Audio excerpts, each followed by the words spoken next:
Growing up, every couple of summers I would go visit some family back in Shanghai, China.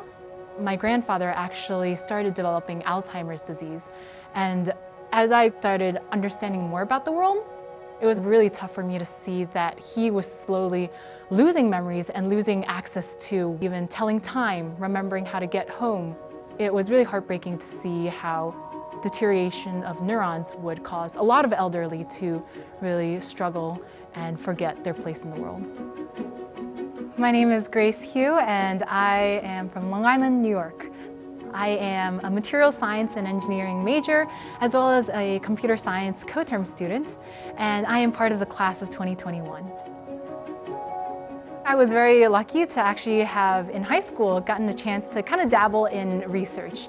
I cold emailed so many professors in my local universities, and thankfully after about 70 emails, this really kind professor in the mechanical engineering department at Stony Brook University took me in, and that was my first dive into the world of nanotechnology.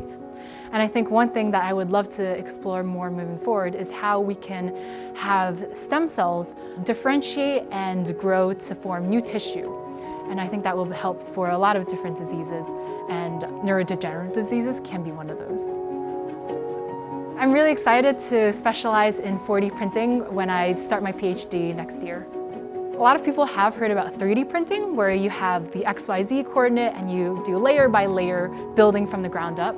But with 4D printing, we are really looking to revolutionize additive manufacturing and to kind of control and even manipulate time.